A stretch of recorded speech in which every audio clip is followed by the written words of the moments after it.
Welcome to Trash Talk. Today we'll be taking a closer look at just what trash is, where it goes, and what you can do to make a difference. The bustling planet Earth. Where humans are moving farther and faster than ever before.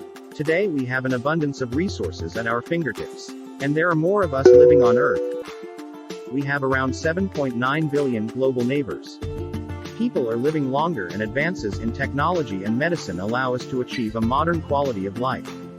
But there is a consequence to all this activity. Waste. To the food we eat, transportation we use, and what we wear. Humans are almost always creating trash. Landfills are rising, receiving 292.4 million tons of solid waste each year. But we're running out of space, and trash heaps can be toxic to humans and animals alike.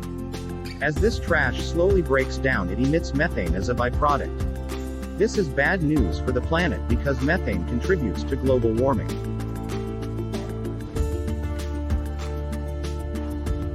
We know that trash never goes away, even if it's out of sight.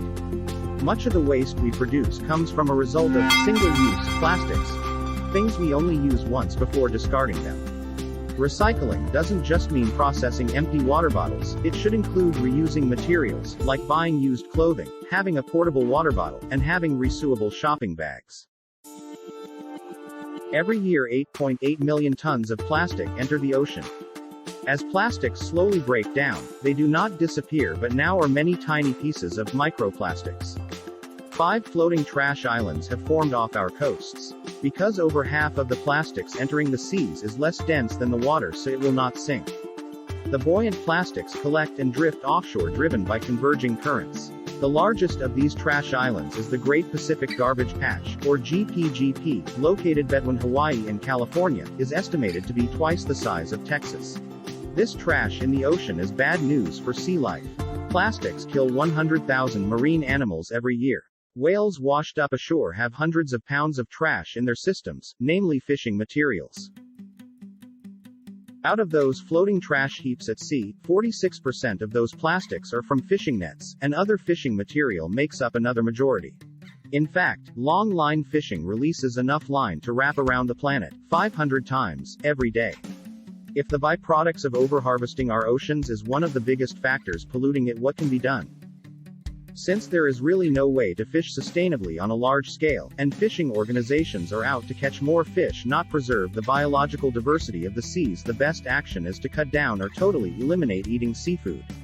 Some estimates calculate humans creating enough trash and overharvesting that seas could be biologically barren by 2048. So what can you do to make a difference in our planet? Make a recycling plan at home with your family. Is there anything in your household that could be recycled that isn't? What about the food you buy? Is it packaged in plastic? Buying food in bulk with your own containers can cut down on plastic waste.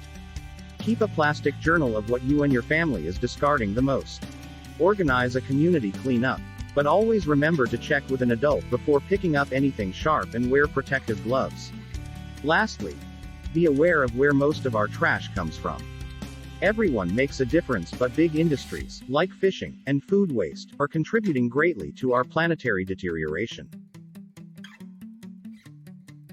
At the end of the day, 68% of materials that could be recycled are not. But there is hope for the future. We can be doing better by our planet. But this will require some changes from all of us. Reduce, recycle, and reuse the materials you purchase, and think about what you buy before you buy it. Ask yourself, how long